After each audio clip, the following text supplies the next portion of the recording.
সুপ্রিয় দর্শক, স্বাগত জানাচ্ছি আজকের সম্পাদকীয়তে। আমাদের আজকের বিষয়ের শিরোনাম শত্রু চেনা।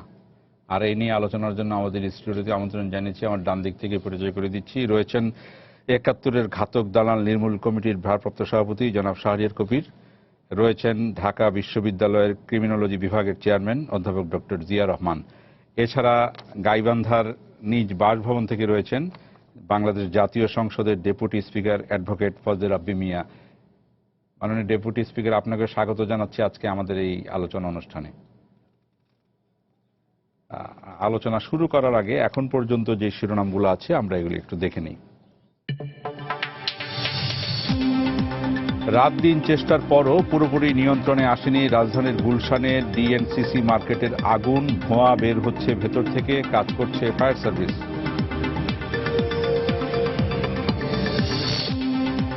ডিএনসিসি মার্কেটে আগুনে পুড়ে গেছে শত শত মানুষের স্বপ্ন, কোটি কোটি টাকার ক্ষয়ক্ষতি, নিঃস্ব দোকান মালিকদের হাহাকার।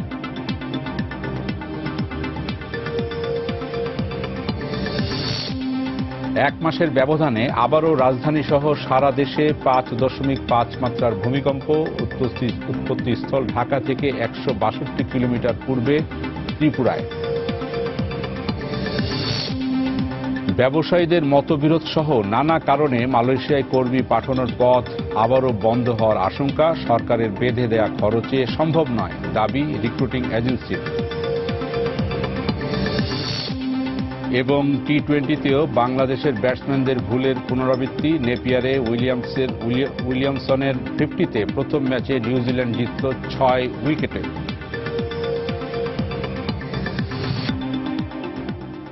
আমরা শিরোনামগুলো দেখলাম। আমরা আমাদের আলোচনায় আজকে প্রথমে আমরা আলোচনাটা শুরু করব। আমাদের সাথে গাইবান্ধার নিজ বাসভবন থেকে আছেন জাতীয় সংসদের ডেপুটি স্পিকার অ্যাডভোকেট ফজলে রাব্বি মিয়া। অ্যাডভোকেট ফজলে রাব্বি মিয়া, আপনাকে দিয়ে আলোচনা শুরু করতে চাই। আমি আপনার কাছে প্রথমে যে প্রশ্নটা করব, গাইবান্ধার সংসদ সদস্য মঞ্জুরুল ইসলাম লিটন দুর্বৃত্তদের গুলিতে নিহত হওয়ার পর সরকারি দলের পক্ষ থেকে বলা হয়েছে এই হত্যাকাণ্ডের জন্য জামাত শিবির দায়ী। জামাত শিবিরের পক্ষ থেকে আমরা আবার দেখেছি গতকাল রাতে বিবৃতি দিয়ে বলা হয়েছে তদন্ত ছাড়া এভাবে কাউকে অভিযুক্ত করার কারণে মূল হত্যাকারীরা আড়ালে থেকে যাবে বা পার পেয়ে যাবে, এটা বলা হচ্ছে। আপনি কি বলবেন এই বিষয়ে?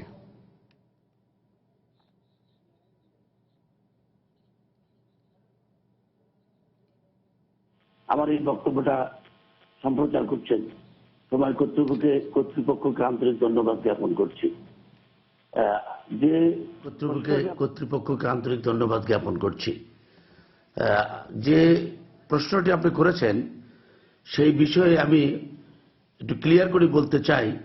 সেটি হলো, কোন ফৌজদারি মামলা শুরু হয় যে এজাহারকে বেসিস করে। এজাহারটাই হচ্ছে মূল কেন্দ্রবিন্দু, যেটাকে বলে এফআইআর, ফার্স্ট ইনফরমেশন রিপোর্ট। এইটা একটা পদ্ধতি, সেটা পুলিশ ইনভেস্টিগেশন করবে। অথবা যদি কোর্টে গিয়ে কেউ, ম্যাজিস্ট্রেটের কোর্টে গিয়ে যদি কেউ আর্জির মাধ্যমে মামলা দায়ের করে, সেই আর্জিটাই হচ্ছে সেই ক্রিমিনাল কেসের basis. That is the first information report হচ্ছে এফআইআর। আর আদালতে গেলে পরে সেটা হচ্ছে পিটিশন। তা এখন এখানটায় মঞ্জুরুল ইসলাম লিটনকে যেভাবে নির্মমভাবে তার নিজস্ব বাসভবনে হত্যা করা হয়েছে, তার ছোট বোন নিজে বাদী হয়ে থানায় একটি এজাহার করেছেন এবং সেই এজাহারে স্পষ্ট ইঙ্গিত রয়েছে যে কারা কারা এই হত্যার সঙ্গে জড়িত। সেখানে জামাত শিবিরকে লক্ষ্য করেই এই এজাহারটি হয়েছে। সুতরাং জামাত শিবিরকে যদি লক্ষ্য করে এই এজাহারটি হয়ে থাকে, তাহলে পুলিশ তো ইনভেস্টিগেশন করতে জামাত শিবির সম্পর্কে আলোচনা করবে এবং এটাতে ইনভেস্টিগেশন প্রভাবান্বিত হওয়ার তো কোনো কারণ নেই। ইনভেস্টিগেশন করার পরে যদি পুলিশ মনে করে এর সঙ্গে জামাত শিবির সম্পৃক্ত নয়, তখন তো তাদের বিরুদ্ধে কোনো অভিযোগ আসবে না। কিন্তু এটার পিছনে আর একটি ব্যাকগ্রাউন্ড আছে। মঞ্জুরুল ইসলাম লিটন 2014 সালের 5ই জানুয়ারি তারিখে প্রথম সংসদ সদস্য নির্বাচিত হন। কিন্তু তার পূর্বে তিনি সুন্দরগঞ্জ উপজেলা আওয়ামী লীগের দীর্ঘদিন ধরে সভাপতির দায়িত্ব পালন করছেন এবং তিনি নির্বাচিত সভাপতি। এখন এই সুন্দরগঞ্জে 2001 সালে নির্বাচিত হয়েছিলেন জামাতের একজন নেতা জনাব আব্দুল আজিজ। তখন চেষ্টা করা হয়েছিল জামাতে তদানীন্তনকালের আমির জনাব গোলাম আজমকে সুন্দরগঞ্জ নিয়ে একটি পাবলিক মিটিংয়ে বক্তৃতা করানো, এবং বাংলাদেশ থেকে সহস্রাধিক গাড়ি বহর নিয়ে গোলাম আজম সুন্দরগঞ্জে ছিলেন। মঞ্জুরুল ইসলাম লিটন সাহেবই তার নেতৃত্বে জামাতে ইসলামের এই সভাকে তিনি অনুষ্ঠিত হতে দেননি। শুধু তাই নয়, জনাব গোলাম আজমকে সুন্দরগঞ্জের মাটিতে পা রাখতেই দেননি। এই যে জামাতের বিরুদ্ধে তার যে অবস্থান, এই অবস্থানটা অত্যন্ত মজবুত এবং শক্ত, এবং সে কারণেই জামাত শিবির এই মঞ্জুরুল ইসলাম লিটনের প্রতি একটি আক্রোশ ছিল। আমি যদি আরো নেকেট ভাষায় বলি, যে শত্রুতা পোষণ করে আসছিল।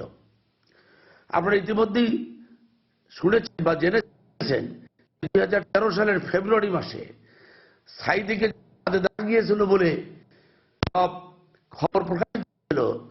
তখন এই সুন্দরগঞ্জে 4 জন পুলিশকে এই জামাত শিবিরেরা হত্যা করেছে, এবং 2 জন সাধারণ মানুষকেও তারা নির্মমভাবে হত্যা করেছিল।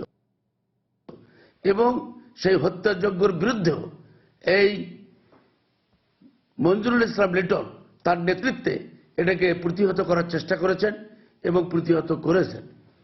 বিষয়টি একটু এই ধরনের যে এ কারণেই মঞ্জুরুল ইসলাম লিটনের প্রতি জামাত শিবিরের একটি আক্রোশ বরাবরই বিদ্যমান ছিল, এবং তারই বহিঃপ্রকাশ করেছে গত 21শে ডিসেম্বর সন্ধ্যাবেলায় তার বাসভবনে নির্মমভাবে তাকে গুলি করে হত্যা। এ বিষয়ে আরেকটি বিষয় পরিষ্কার করতে চাই, সেটি হচ্ছে যে মঞ্জুরুল ইসলাম লিটনের বিরুদ্ধে একটি মামলা হয়েছিল যে তিনি একটি সুন্দরগঞ্জের বাচ্চাকে গুলি করেছিল। সেটার বিষয়ে সেই মামলা হওয়ার কারণে মঞ্জুরুল ইসলামের যে লাইসেন্স করা আগ্নেয়াস্ত্র ছিল, সেই আগ্নেয়াস্ত্রগুলো সিজ করে নেওয়া হয়েছিল। বিষয়টি কিন্তু সেই সময় রেডিও টেলিভিশনের মাধ্যমে এত বহুলভাবে প্রচারিত হচ্ছিল যে সত্য ঘটনাটি উদ্ঘাটন করতে অনেকে সাহস পাননি। তবে বিষয়টি এই যে মঞ্জুরুল ইসলাম সাহেব সুন্দরবন উপজেলা হেডকোয়ার্টার কাজকর্ম করে যখন সকালবেলা বাড়িতে ছিল, তখন এক জামাত অধ্যুষিত এলাকায় জীবন রক্ষা করার জন্য গুলি ছিল। সেই গুলিটি ভুলক্রমে গিয়ে সেই বাচ্চাটির পায়ে লেগেছিল, এবং এইটি একটি ষড়যন্ত্র ছিল। ষড়যন্ত্রটা এই যে যদি তাকে তার কাছে অস্ত্র থাকে তাহলে তাকে আক্রমণ করে হত্যা করা কারোর পক্ষে সম্ভব হবে না। সেই কারণেই এই ধরনের একটা পরিকল্পনা করেই তার বিরুদ্ধে এই মামলাটি করে তার অস্ত্রটি সিজ করে নিয়ে এসে রাখা হয়েছিল। মৃত্যুর পূর্ব মুহূর্ত পর্যন্ত তিনি সেই অস্ত্র ফেরত পাননি, এবং এই সুযোগটি সেই সুযোগ সন্ধানী দুর্বৃত্তরা অত্যন্ত সহজে গ্রহণ করেছিল, এবং তারই ফলশ্রুতিতে তাকে নির্মমভাবে গুলি করে হত্যা করা হয়। সুতরাং যদি জামাত বিএনপি বলে যে আমরা এর সঙ্গে সম্পৃক্ত নই, আমি কি বলতে পারি না যে মাথার উপরে কেড়ে আমি কলা খাই না। এখন পুলিশ ইনভেস্টিগেশন করছে, ইনভেস্টিগেশন করে তারা কার বিরুদ্ধে অভিযোগ নিয়ে আসবেন বা কার বিরুদ্ধে অভিযোগপত্র দাখিল করবেন, এটা তো এখনো অনিশ্চিত। This is the primary stage of the investigation. Only on the basis of the FIR police investigation শুরু করেছে। এই সময় এই ধরনের কথা বলার মানে হচ্ছে মাথার উপরে কেড়ে আমি কলা খাই না। ধন্যবাদ আপনার কাছে। আবার আসবো এই বিষয়টি নিয়ে। আমরা একটু এখানে যে 2 জন আছে তাদের সাথে একটু আলাপ করি। যে মাননীয় ডেপুটি স্পিকার যে বিষয়টি বললেন যে এখানে অনেক দিন ধরেই টার্গেট ছিল, এমপি লিটন উনি টার্গেট ছিলেন দীর্ঘদিন ধরেই, কিন্তু যথাযথ নিরাপত্তার বিষয়টির কথা যেটা এখানে আসছে, ওনার আগ্নেয়াস্ত্র যেটি ছিল লাইসেন্স করা, সেটা একটা ঘটনার পরিপ্রেক্ষিতে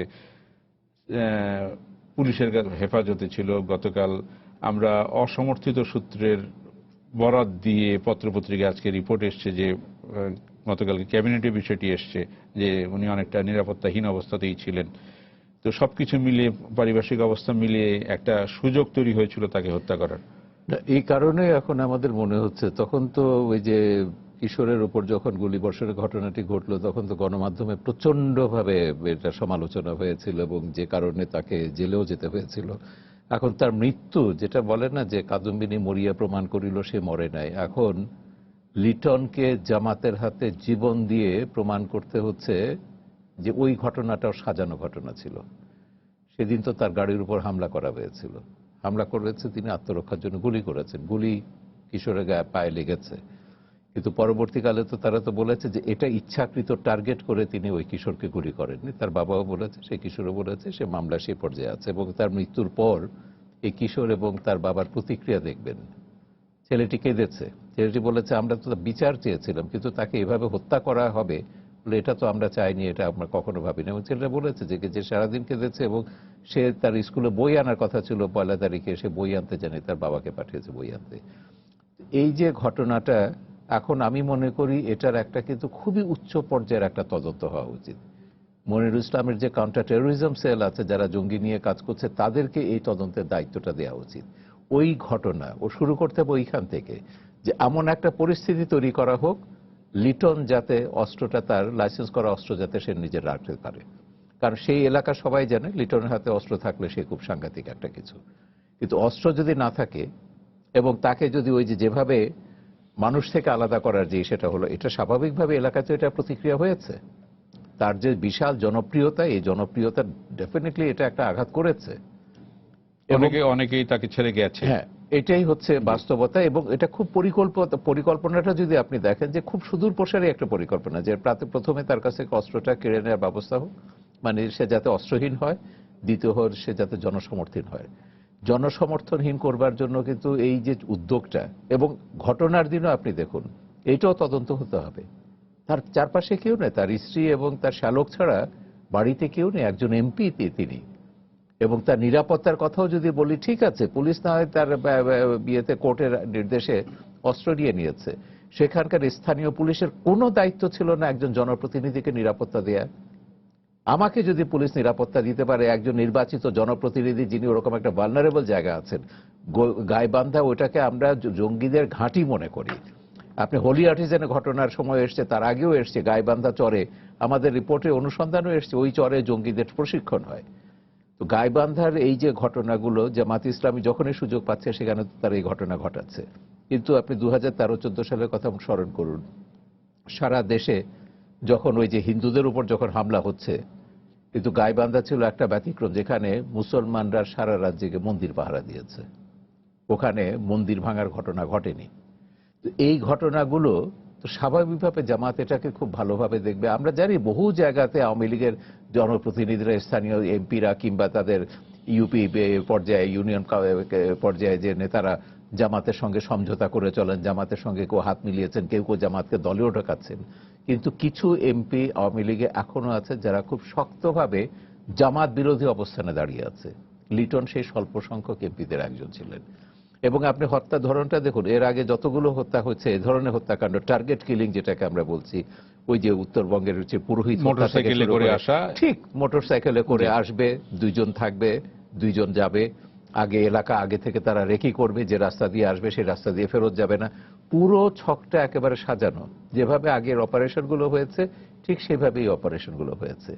এতটা প্রশিক্ষিত যেটা হামলা এবং দক্ষতা যেটা, এটা জামাত শিবির ছাড়া আর কারো এই দক্ষতা আছে বলে তো মনে হয় না। ক্রিমিনোলজি বিভাগের অধ্যাপকের কাছে শুনে যে শাহরিয়ার ভাই যে কথাটি বলেছেন, এই কথাটি কিন্তু আমরা এর আগে যখন ওই 2013 সালে এই ঘটনাগুলো ঘটেছিল আমরা একাধিকবার বলেছি যে এই প্যাটার্নটার কথা আমরা বলেছি, যে এই যে মোটরসাইকেল নিয়ে দুজন মানুষ আসে, এবং বিষয়টা হচ্ছে যে আমরা বলছি এবং তখন কিন্তু আমরা বারবার বলার চেষ্টা করেছিলাম যে এখন শাহরিয়ার ভাই এক জায়গা থেকে বলছেন, আমরা কিন্তু একাডেমিক জায়গা থেকে বারবার বলছি যে এই যে পুলিশের আপনি একটা আর্মস তাকে নিয়ে গেল, কিন্তু এই পুলিশের যে ইনস্টিটিউশনালাইজ যে এখনো হয়নি, সেটা একটা প্রমাণ।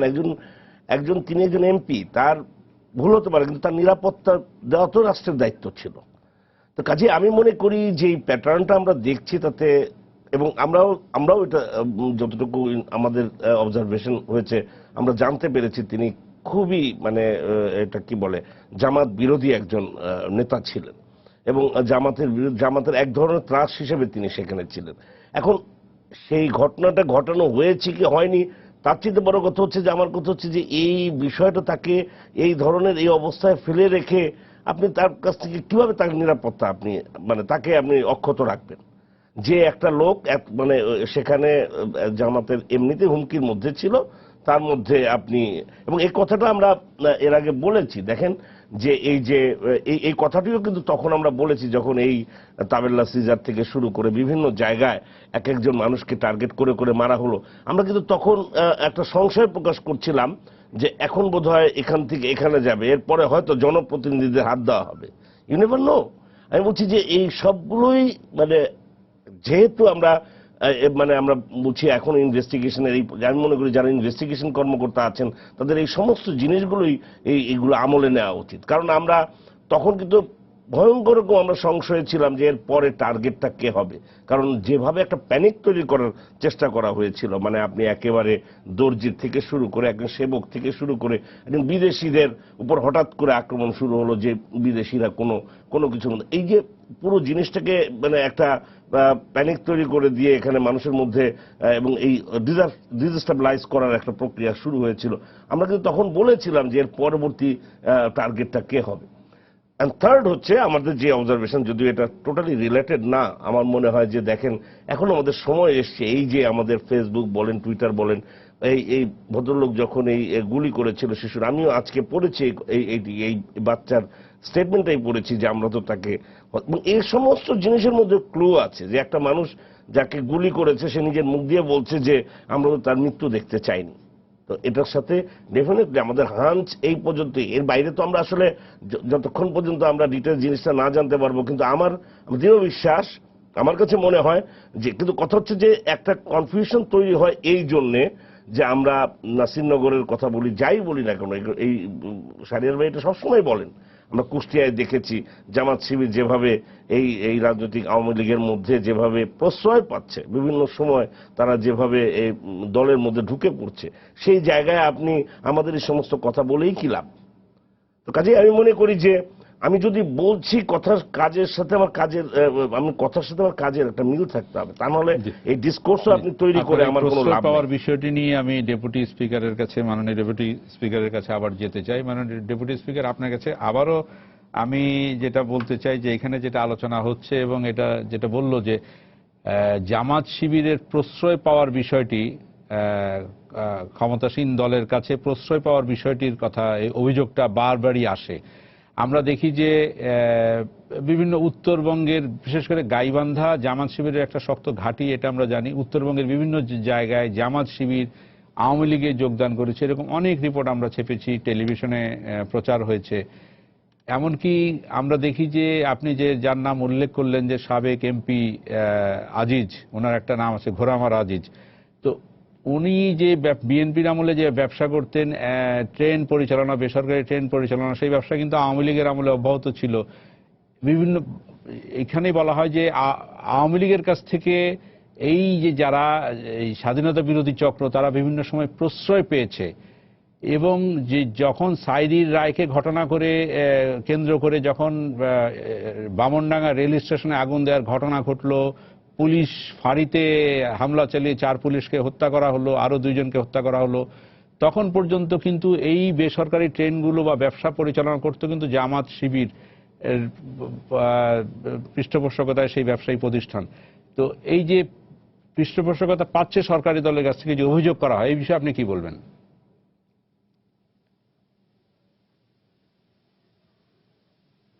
না, এটা আপনি যে কথাটি বললেন এটা সঠিক নয়। আওয়ামী লীগের কোনো পৃষ্ঠপোষকতায় জামাত ইসলাম ব্যবসা করেছে এটি সঠিক নয়, বরঞ্চ ছিল এবং সেই ব্যবসাগুলো যেহেতু জামাত ইসলামের এমপি নির্বাচিত হয়েছিলেন, তিনি চেষ্টা করেছিলেন তার কাছ থেকে ছিনিয়ে নেওয়ার জন্য, কিন্তু পরবর্তীকালে কিন্তু সেটা তিনি পারেননি। তার কারণ এই বিষয় নিয়ে হাইকোর্টেও মামলা হয়েছে।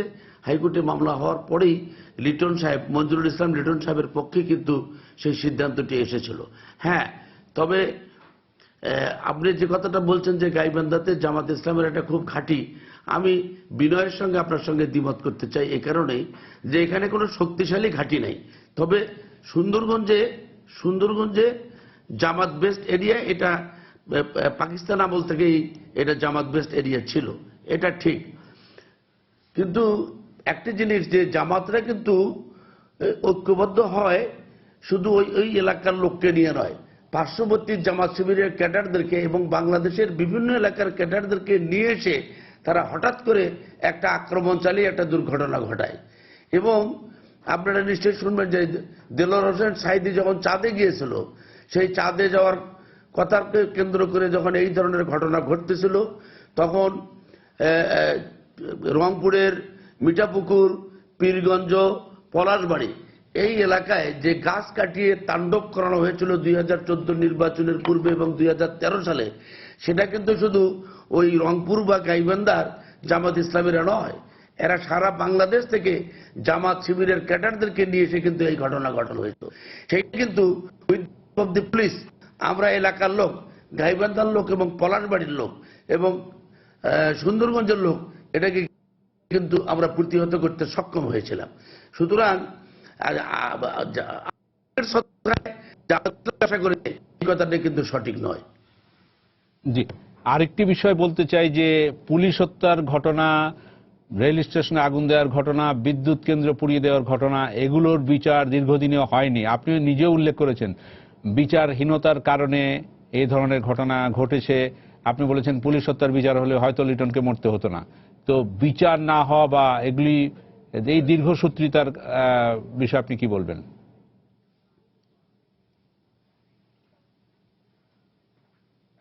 আমি গতকালকেও এই বিষয়টা নিয়ে স্পষ্ট ব্যাখ্যা দিয়েছি।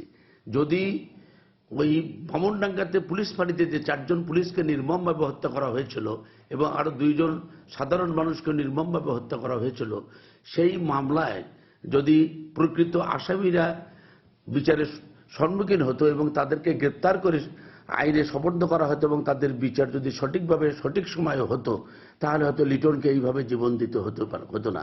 এইটা আমি মনোপ্রাণে বিশ্বাস করি যে this is ল্যাচেস of the prosecution. এটা তারা দারুণভাবে ব্যাহত করেছে এবং এখনো ওই মামলার আসামিরা এখনো কিন্তু নিভৃতে গোপনে তারা চলাফেরা করছে। তাদেরকে গ্রেপ্তার করে তাদেরকে বিচারের সম্মুখীন কিন্তু এখনো করা সম্ভব হয়নি, 1। আর 2, যদিও পুলিশ গ্রেপ্তার করে নিয়ে এসে তাদেরকে হাজতে পাঠায়, দেখা যায় যে কয়েকদিন পরে বা 1 মাস 2 মাস পরে তারা আবার জামিনে বের হয়ে যায়, যা তারা আবার একত্রিত হয়। এই যে আইনের ফাঁক ফোকর দিয়ে আসামিরা এই সুযোগটা গ্রহণ করে, এটাও কিন্তু বিচারের কাছে খুব একটা বিঘ্নের সৃষ্টি হয়েছে বলে আমি মনে করি। আমি দৃঢ় মনে বিশ্বাস করি যে যদি সঠিক সময়ে এই বিচারটি হতো, তাহলে লিটনকে এইভাবে নির্মমভাবে তাকে জীবন দিতে হতো না। ধন্যবাদ।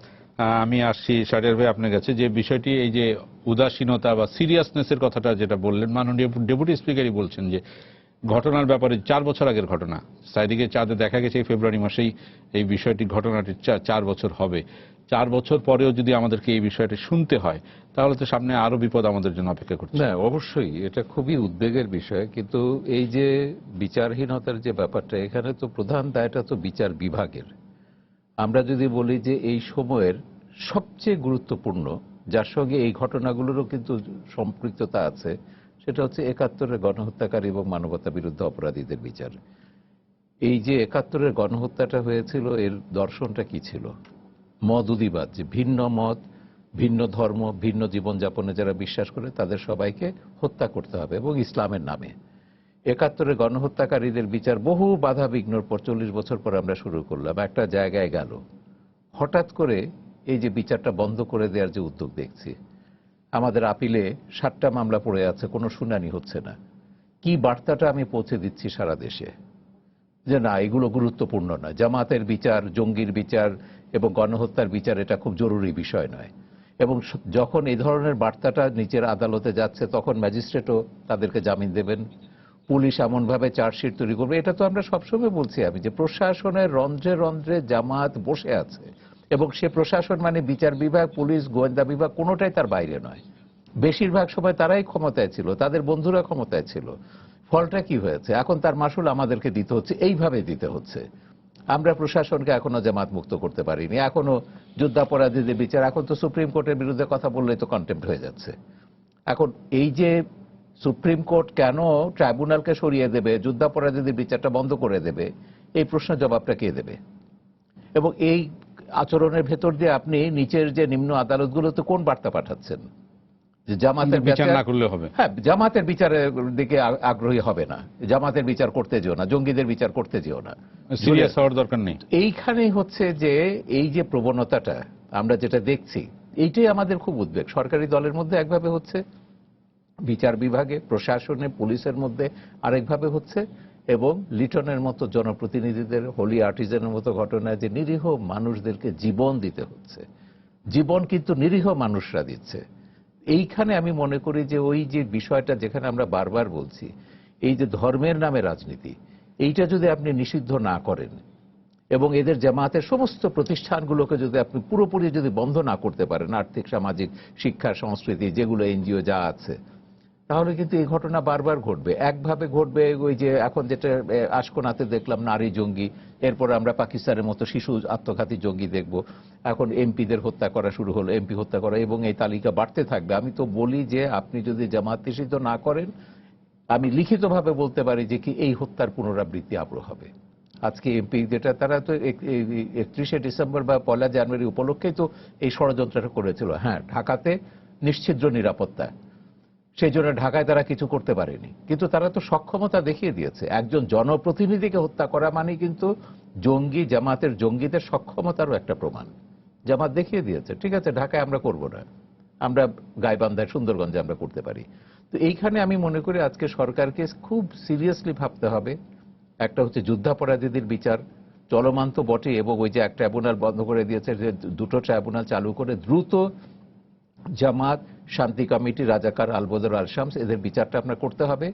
এবং জঙ্গি মুক্ত করবার জন্য যে ডিরাডিকালাইজেশন স্ট্র্যাটেজি আমরা যেটা বলছি, আমার পাঠ্যপুস্তক থেকে শুরু করে আমার সংস্কৃতি নীতি, আমার অন্য সমস্ত ক্ষেত্রে তার প্রতিফলনটা আমরা দেখতে চাই। রাষ্ট্রধর্ম ইসলাম নিয়ে আমরা কোর্টে গেলাম, কোর্ট বলে দিল আমাদের এখতিয়ার নেই। আরে তো এটা তো সুপ্রিম কোর্ট হচ্ছে আমাদের কাস্টোডিয়ান। আজকে যেখানে মাননীয় প্রধান বিচারপতি, যিনি একজন ধর্মীয় সংখ্যালঘু সম্প্রদায়ের প্রতিনিধি, তার কাছে আমাদের প্রত্যাশা ছিল সবচেয়ে বেশি যে তিনি এ ব্যাপারে সরকারকে পরিষ্কার বলবেন যে তোমরা এটা রাখতে পারো না, এটা আমাদের সংবিধানের আর্টিকেল 12-র পরিপন্থী। সংবিধানের 12 অনুচ্ছেদ আমাকে পরিষ্কার বলে দিচ্ছে রাষ্ট্র কোনো বিশেষ ধর্মকে পৃষ্ঠপোষকতা করতে পারবে না। মাননীয় প্রধান বিচারপতি তিনি নিজের ভিকটিম। আজকে আওয়ামী লীগ ক্ষমতায় আছে বলে তিনি প্রধান বিচারপতি হতে পেরেছেন। যদি ওই ধারা অব্যাহত থাকতো, জামাত, বিএনপি সরকার এবং পাকিস্তান পন্থীরা যদি ক্ষমতায় থাকতো, আমরা কোনোদিন আশা করতে পারতাম, কল্পনা করতে পারতাম ধর্মীয় সংখ্যালঘু সম্প্রদায়ের একজন বাংলাদেশের প্রধান বিচারপতি হন? তো সেই জন্য তার কাছে আমাদের প্রত্যাশাটা বেশি ছিল। আমরা গত মার্চে যখন হাইকোর্টে গেলাম, বলে দিল আমাদের নাকি কোনো এখতিয়ার নেই এ নিয়ে প্রশ্ন করবার, অভিযোগ করবার।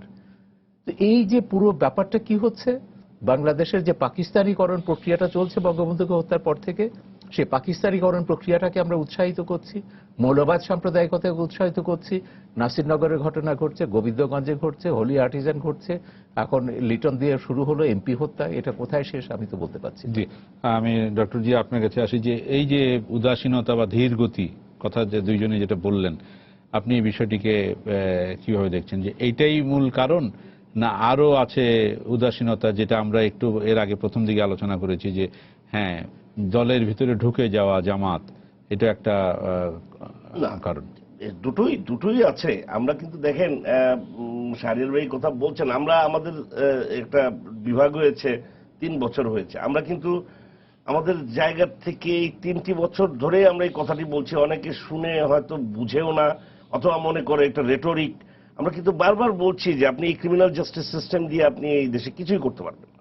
অর্থাৎ এই পুলিশ আপনি করছেন ভালো কথা, আপনার এই কোর্টের কথা, আমরা বিচ্ছিন্নভাবে কথাগুলো বলছি। আমরা কিন্তু একাডেমিক জায়গা থেকে বারবার বলছি, যখন আপনি দেখছেন এই জামিন হয়ে যাচ্ছে তখন আপনি কোর্টের কথা বলছেন। যখন আপনি দেখছেন যে ওই প্রিজন থেকে নিয়ে ভ্যান করে নিয়ে যে আপনি ওই ত্রিশালে যখন আপনি দেখলেন পালিয়ে গেল, তখন কিন্তু আমরা বলছি যে এই কারাগারের মধ্যে বা এই কারাগার থেকে আনা নেওয়ার ব্যবস্থাটা কি। অর্থাৎ এই যে স্ট্রাকচারালি আমাদের দেশের যে সমস্যাটা আছে, আপনার পুলিশিং থেকে শুরু করে, কোর্ট থেকে শুরু করে, প্রিজন থেকে, এটি হিউজ সমস্যা। এবং এই সমস্যা জিয়ে রেখে আপনি প্রকৃত অর্থে কোনো ধরনের সমাধান করতে পারবেন না। কারণ এই যে পাইল হচ্ছে আপনার একেবারে, আপনি বলছেন যে দ্রুত বিচার আইনেও প্রায় 12,000 13,000 কেস এখনো পেন্ডিং রয়েছে। তো আলটিমেটলি আমি বলছি যে এটি হচ্ছে লং টার্ম।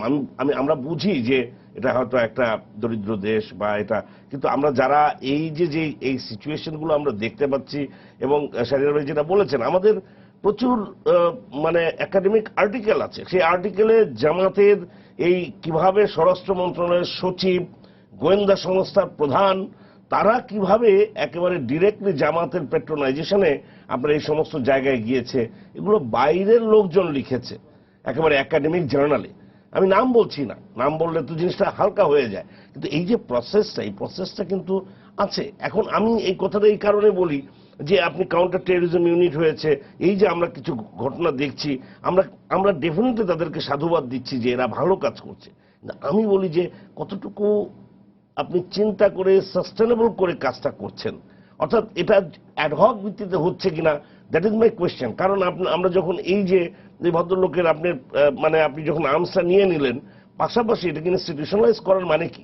মানে হচ্ছে তাকে আপনি অল্টারনেটিভ ব্যবস্থা তো আপনি তাকে রাখবেন, সেই লোকটা ঝুঁকির মধ্যে আছে। এটা যখন না করবেন, আপনি ফেসবুকে সারা বাংলাদেশে এই ধরনের এক ধরনের নতুন এজেন্ডা সেটিং হচ্ছে, সাথে সাথে আপনি একটা ব্যবস্থা নিলেন, কিন্তু তার পাশাপাশি আপনার ইনস্টিটিউশনাল যেই মেকানিজমটা ডেভেলপ করে, যে তিনি একজন এমপি, তার একজন সমস্যা থাকতে পারে এই জিনিস। তো কাজে আমি মনে করি আজকে উনি ডিপুটি স্পিকার, উনি নিজেই কিন্তু বলছেন যে এই যে আইনের দীর্ঘসূত্রিতা, তাহলে আমরা বলছি যে এগুলো তো হাত দেওয়া উচিত। আমরা রিফর্ম কতটুকু করছি বা কোন পর্যায়ে নিয়েছি, এগুলো যদি আমরা এগুলো বলতেই থাকি, তাহলে তো কোনো লাভ হবে না। শাহরিয়ার ভাই তো এই আইনের দীর্ঘসূত্রিতার জন্য যেটা বারবারই বলে থাকেন বিভিন্ন সময়, যে প্রশাসনের রন্ধ্রে রন্ধ্রে জামাত, এই কথাটা যারা এটা করতে দেয় না। বিষয়টা নিয়ে গাইবান্ধায় যাব, উনার কাছে শুনে নেই, কারণ ওই লাইনটি হয়তো খুব বেশিক্ষণ আমরা পাবো না। মাননীয় ডেপুটি স্পিকার, আপনার কাছে আবারও আসছি যে আমরা যে বিষয়টি আলোচনা করছি, যে যেটা হওয়া উচিত সেটা হচ্ছে না, বিভিন্ন জায়গায় বাধা বিপত্তি হচ্ছে। এর জন্য শাহরিয়ার ভাই বিভিন্ন সময় বলে থাকেন, ঘাতক দালাল নির্মূল কমিটির পক্ষ থেকে বিভিন্ন সময় অভিযোগ করা হয় যে প্রশাসন বলতে এই প্রশাসন তো এখন আপনাদের সাথেই আছে, প্রশাসনের রন্ধ্রে রন্ধ্রে জামাত, এবং তারা বিভিন্ন সময় এগুলো করতে দিচ্ছে না। এই বিষয়ে আপনি কি বলবেন?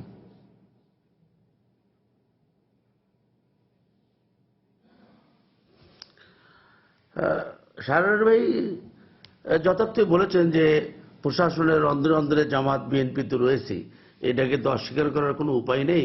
তবে বিষয়টি হলো যে আমি একটা জিনিসে বিশ্বাস করি এবং সেটা একটু স্পষ্ট করে বলতে চাই, সেটা হলো যে আমরা যারা রাজনৈতিক কর্মী, আমরা রাজনৈতিক দলের যারা নেতৃবৃন্দ, তাদের কাছে কিন্তু দেশের নেতৃত্ব আছে, কিন্তু কর্তৃত্বটা কিন্তু তাদের কাছে নেই। কর্তৃত্বটা কিন্তু এখনো আমাদের কাছে রয়েছে।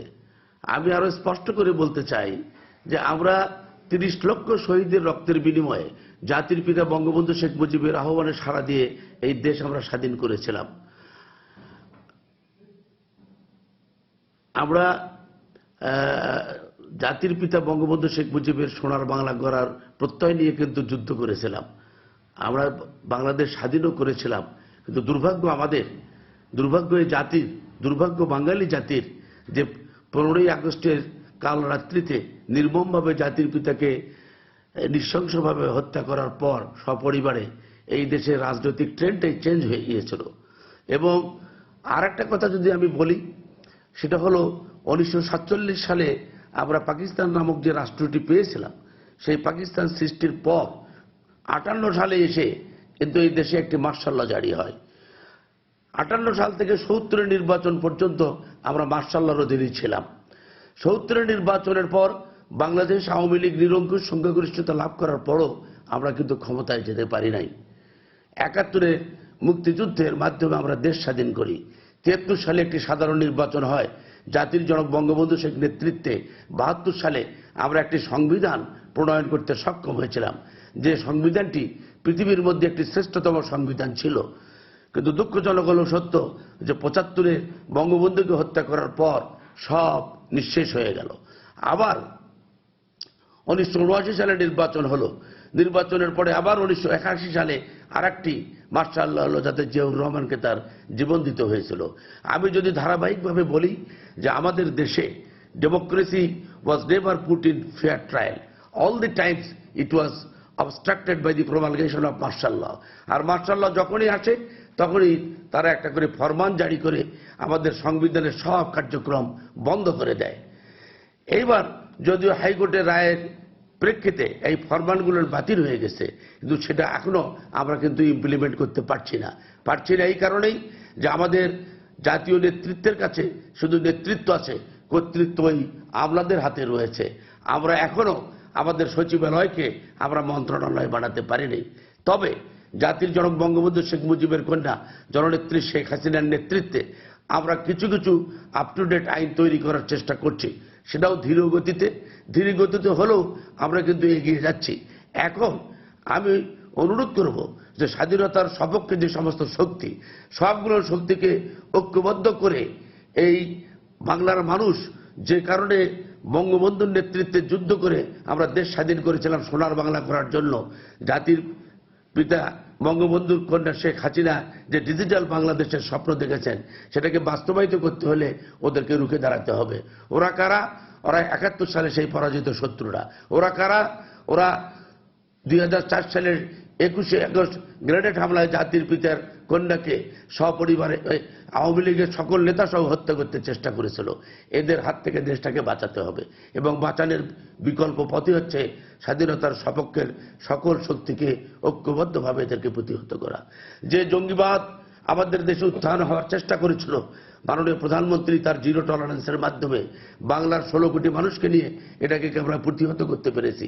সুতরাং এই ধরনের বিচ্ছিন্ন ঘটনা যাতে ঘটতে না পারে, আপ টু ডেট আইন আমাদের তৈরি করা দরকার এবং স্পেশাল ট্রাইব্যুনালও আমাদের প্রতিষ্ঠা করা দরকার, যাতে করে এই লিটন হত্যার মামলার মতো মামলাগুলো আমরা স্পেশাল ট্রাইব্যুনালে বিচার করে যারা খুনি, যারা দোষী, তাদেরকে আমরা শাস্তি প্রদান করতে পারি। জি, ধন্যবাদ আপনাকে। এই স্পেশাল ট্রাইব্যুনালের কথা বললেন, বিশেষ আইনের কথা বললেন, এই বিষয়গুলি নিয়ে না, সেখানে তো আমরা বারবার বলছি বিচার বিভাগের যে সক্ষমতা, বিচারকদের সক্ষমতা এবং যে লজিস্টিকের যে ঘাটতি আছে সেগুলো পূরণ, এটা তো রাষ্ট্রকেই করতে হবে। যেমন আমাদের ট্রাইব্যুনালের ব্যাপারেও আমরা প্রথম থেকে বলছি যে এখানে সক্ষমতা বাড়াতে গেলে আপনাকে রসদ লাগবে, প্রশিক্ষণ লাগবে এবং দক্ষতা বাড়াতে হবে। তো এই কাজগুলো তো রাষ্ট্রকে করতে হবে, সেই কাজগুলো কিন্তু হচ্ছে না। আমরা সম্প্রসারণের কথা বলছি কিন্তু সক্ষমতা বাড়াবার কথা বলছি না। সম্প্রসারণও দরকার, সক্ষমতা বাড়াতে হবে পাশাপাশি। কিন্তু সবচেয়ে বড় যেটা হচ্ছে মুক্তিযুদ্ধের চেতনার প্রতি দায়বদ্ধতা, যেটা সেইখানে যেটা এই ব্যাপারে তো সম্পূর্ণভাবে আমি ফজলে রাব্বী সাহেবের সঙ্গে একমত। এ কাজ কোনো সরকার একা করতে পারবে না, সরকার জনগণকে, নাগরিক সমাজকে একসঙ্গে করতে হবে। কিন্তু আমাদের মধ্যে দূরত্বটা কোথায় তৈরি হচ্ছে? আমরা যখন বলছি, এটা তো রাব্বী ভাই তো এটা বললেন না, যে রাষ্ট্রধর্ম ইসলামের তো সেই বিধানটা তো উচ্চতর আদালতই তো সেই নির্দেশটা দিয়ে গেলেন যে অবৈধ সামরিক সরকার সংবিধানে যা কিছু সংশোধনী করেছে সবই অবৈধ। এবং সেইটা নিয়ে কিন্তু আইন মন্ত্রণালয় থেকে সংবিধান ৭২-এর সংবিধানের একটা পুনরুজ্জীবিত কপি ছাপানো হয়েছিল। কিন্তু তারপর আবার ওনারাই পঞ্চদশ সংশোধনী জারি করে কিছু রাখলেন, কিছু আবার বাদ দিলেন। পাকিস্তানও থাকলো, বাংলাদেশও থাকলো। এখানে রাজনীতির খেলা ঠিক আছে, তারা রাজনীতির সমীকরণ করুন, কিন্তু আমরা তো সেই জন্য আমরা মনে করি আমাদের সুপ্রিম কোর্ট তো এই সংবিধানের অভিভাবক। সুপ্রিম কোর্টের দায়িত্বটা কি ছিল? পঞ্চদশ সংশোধনের পরপরই কিন্তু আপনার এই বিষয়ে মাননীয় ডেপুটি স্পিকার কিছু বলেন কিনা, আমরা একটু ওনার বক্তব্যটা একটু শুনে আসি। মাননীয় ডেপুটি স্পিকার, শাহরিয়ার ভাই যেটা বললেন আপনি নিশ্চয়ই শুনেছেন, এই বিষয়ে আপনি যদি কোনো মন্তব্য করেন।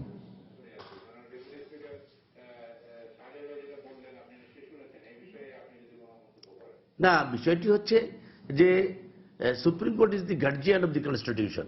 সুতরাং সুপ্রিম কোর্ট যে নির্দেশনা দেন সেই নির্দেশনা তো সরকারকে অবশ্যই মানতে হয় এবং এটা বাধ্যকর কিছুটা বটে। বিষয়টি হলো যে একটা সেন্টিমেন্ট বলে কিন্তু একটি প্রশ্ন আছে, সেই সেন্টিমেন্টের বাইরে কোনো সরকারই যেতে পারে না, জনগণও যেতে পারে না। আমরা 72 সালে সংবিধান আমরা রচনা করেছিলাম 4 নীতির ভিত্তিতে, সেখানে আমাদের ধর্মনিরপেক্ষতার কথাটা বলা হয়েছিল, কিন্তু ধর্মনিরপেক্ষতা মানে কিন্তু ধর্মহীনতা নয়। আর অ্যামেন্ডমেন্ট করে যেটা করা হয়েছে সেখানে কিন্তু বলা হয়েছে ইসলামকে যদিও রাষ্ট্রধর্ম বলে জনাব এরশাদ সাহেব অ্যামেন্ডমেন্টটা করেছিলেন, কিন্তু পরবর্তীকালে 15th অ্যামেন্ডমেন্টের সময় এই কথাটাই কিন্তু বলা হয়েছে যে রাষ্ট্র সকল ধর্মকে সমান অধিকার নিশ্চিত করবে। এই কথাটা কিন্তু স্পষ্ট করে সেই অ্যামেন্ডমেন্টে বলা রয়েছে। সুতরাং এই নিরপেক্ষতার কথা বলা হয়নি সরাসরি, কিন্তু তাদেরকে প্রকারান্তে কিন্তু নিরপেক্ষতা দেখানো হয়েছে। জি, ধন্যবাদ আপনাকে। তো উনি তো ওনার ব্যাখ্যা দিলেন, সেন্টিমেন্টের কথা বললেন যে সেন্টিমেন্ট একটা বড় সেন্টিমেন্ট বিষয়। হলে তাহলে আমি কোন মুখে জিয়ার সমালোচনা করি? জিয়া তো এই কারণেই করেছেন যে বঙ্গবন্ধু নাস্তিক বানিয়ে ফেলেছেন, ধর্ম বাদ দিয়ে দিয়েছেন, যেটা বঙ্গবন্ধুর, উনি যেটা বললেন এটা বঙ্গবন্ধুরই বক্তব্য। যে এখন আপনি বলেন যে আমাদের মানে যেটা বললেন যে সব এক হয়ে কাজ করা, এক হতে গেলে তো বঙ্গবন্ধু এই বিষয়টি নিয়ে আমরা কি করতে? বঙ্গবন্ধু ডাকেই কিন্তু আমরা এক হয়েছিলাম। 71 সালে বাঙালি যেভাবে ঐক্যবদ্ধ হয়েছিল এই ধর্মনিরপেক্ষ গণতন্ত্রের দাবিতে, বাঙালির 5000 বছর ইতিহাসে কিন্তু এই ঐক্যের নজির নেই। আপনাকে ঐক্যের জায়গাটা সেখানেই দাঁড়াতে হবে, আদর্শের ভিত্তিতে ঐক্য হবে। হ্যাঁ, জঙ্গিবাদের বিরুদ্ধে আমরা প্রধানমন্ত্রী শেখ হাসিনার যে জিরো টলারেন্স নীতি, সর্বান্তকরণে আমরা এটা সমর্থন করি। এবং আপনি জনগণ দেখেছেন হোলি আর্টিজানের ঘটনার পর শুধু বাংলাদেশের জনগণ নয়, সারা পৃথিবীর সমস্ত শক্তি প্রধানমন্ত্রী শেখ হাসিনাকে বলেছে আমরা আপনার পাশে আছি। ভারত বলেন, জাপান বলেন, ইটালি বলেন, আমেরিকা বলেন, ইউরোপিয়ান ইউনিয়ন বলেন, প্রত্যেকে বলেছে আমরা জঙ্গি দমনের, সন্ত্রাসী নির্মূলে আপনার পাশে আছি। তো তখনই তো আপনি জামাতটাকে নিষিদ্ধ করতে পারতেন, একটা প্রতিবাদ কোথাও হতো না। কিন্তু আপনি কেন এই কালসাপকে পুষছেন? আপনি দুধ কলা দিয়ে যতই কালসাপ পুষুন না কেন, যখনই কালসাপ সময় পাবে, সুযোগ পাবে, আপনাকে দংশন করবে, এবং বারবার করছে তারা। আর কতকাল আমরা দংশিত হব? জি, ডক্টর জিয়া, আমি মানে সাপ ঘরে রেখে দেয়া, আমি অবশ্য যেটা শাহরিয়ার ভাই যেটা বললেন, সাপকে ঘরে রেখে দেয়া। আমি এতটা এইভাবে বলতে চাই না, এই কারণে বলতে চাই না, কিছু বাস্তবতা আছে। আপনার এই প্র্যাগম্যাটিকলি যদি আপনি চিন্তা করেন, যেটা মানে আমাদের মাননীয় ডেপুটি স্পিকার সাহেব বলেছেন যে গত মানে দুটো সামরিক শাসক, তাদের শাসনের ফলে এবং জামাতের উত্থান, যে কথাটা আমরাও আলোচনা করেছি, এই যে আমাদের আমলা তন্ত্র, আমাদের সিভিল ব্যুরোক্রেসি, মিলিটারি ব্যুরোক্রেসি, আমাদের গোয়েন্দা সংস্থা, আমাদের জুডিশিয়ারি, সমস্ত জায়গায় যেভাবে এই ধরনের অবস্থা তৈরি করা হয়েছে, আপনি চাইলেও কিন্তু রাতারাতি এটা সম্ভব না। আমি প্র্যাগম্যাটিক জায়গা থেকে কথাটি বলছি, বাট আমি থিওরিটিক্যালি ডেফিনেটলি শাহরিয়ার ভাইয়ের সাথে একমত। আমি এটা এই জন্য বলছি, দেখেন মানে আমরা 45 বছর ওয়েট করেছি যুদ্ধাপরাধীদের বিচারের বিষয়টি নিয়ে। এটা এমন হয়েছে যে আমরা এই সমস্ত ডাইলেমা থাকা সত্ত্বেও আমরা কিন্তু বলেছি যে এটা অনেক জায়গা থেকে কর্নার থেকে এসছে যে আওয়ামী লীগ এই বিচার করবে না বা করতে পারবে না আলটিমেটলি। কিন্তু আপনি দেখেন জন কেরির থেকে শুরু করে, বান কি মুন থেকে শুরু করে, হিউম্যান রাইটস কমিশন থেকে শুরু করে, আপনার সেই বার্গম্যান থেকে শুরু করে, টবি ক্যাডম্যান থেকে শুরু করে, লবিস্টের মানি থেকে শুরু করে হিউজ, এবং আমাদের বাংলাদেশেও কিন্তু সকল কিছু সিভিল সোসাইটির মেম্বার টেম্বার, তারা যেভাবে জিনিসটা, এটা কিন্তু ভয়ঙ্কর। একটা লিডারশিপের উপর দাঁড়িয়ে একজন ব্যক্তি কিন্তু তার কমিটমেন্টের উপরে, ডেফিনেটলি শাহরিয়ার ভাইরা দীর্ঘদিন এটা নিয়ে আন্দোলন করছে, এর মধ্যে জনমত তৈরি করার চেষ্টা করেছেন। কিন্তু আমি বলছি যে আশেপাশে তো আপনার রন্ধে রন্ধে যে কথাটি উনি বলেছেন সেটা কিন্তু এত সহজ ব্যাপার না। কাজে আমি এই শব্দটা ইউজ করতে চাই না যে দুধ কলা দিয়ে সাপ পোষা। আমি বলছি যে হ্যাঁ, এত হার্ড ওয়ার্ড আমি ব্যবহার করতে চাই না, কিন্তু আমি বলছি যে এর মধ্যেও যারা এই কাজগুলো করছেন, বিশেষ করে পলিসি ইস্যুতে, আমাদের সাথে কিন্তু আমাদের ডেপুটি স্পিকারের কথার সাথে কিন্তু কোনো খুব বেশি দ্বিমত নেই। উনিও যেমন এক ধরনের অসহায়ত্ব প্রকাশ করছেন, আমরা কিন্তু তাই প্রকাশ করছি, কিন্তু এটা কিন্তু একজন ডেপুটি স্পিকারের কাছ থেকে আমরা শুনতে চাই না। আমরা চাই যে এখন এর পরিবর্তন। আমি ওনাকে দিয়ে শেষ করতে চাই আমাদের শেষ সময়, যে মাননীয় ডেপুটি স্পিকার যে এই যে অসহায়ত্বের কথা আপনি বললেন, যে এই অসহায়ত্ব থেকে বের হয়ে আসতে হলে কি করতে হবে, আপনার শেষ কথা, আপনাকে দিয়ে শেষ করব।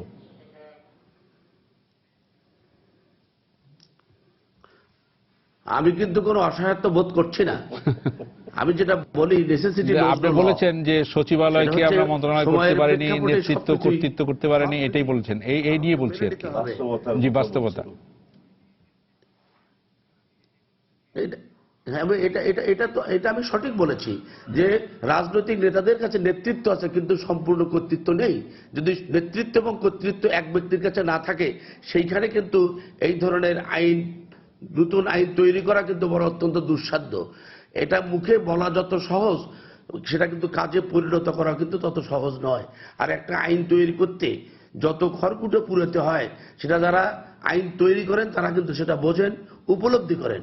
আমি বিশ্বাস করি যে শাহরিয়ার ভাই এবং প্রফেসর জিয়া সাহেব আমার সঙ্গে একমত হবেন যে ৪৫ বছর পরে যখন জাতির পিতার কন্যা শেখ হাসিনা এই যুদ্ধাপরাধীদের বিচার শুরু করতে পেরেছেন, সুতরাং তার পক্ষে সম্ভব এই ধর্মনিরপেক্ষতাটাকে ৭২ সালের সংবিধানে আবার ফিরিয়ে আনা।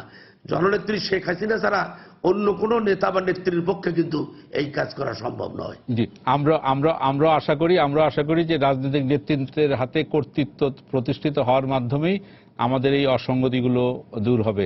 মাননীয় ডেপুটি স্পিকার, আপনাকে ধন্যবাদ। আপনারা যারা এতক্ষণ আমাদের সঙ্গে ছিলেন, আপনাদেরকে ধন্যবাদ। সুপ্রিয় দর্শক, আপনাদেরকে ধন্যবাদ জানিয়ে আজকের মতো এখানে শেষ করছি। শুভরাত্রি।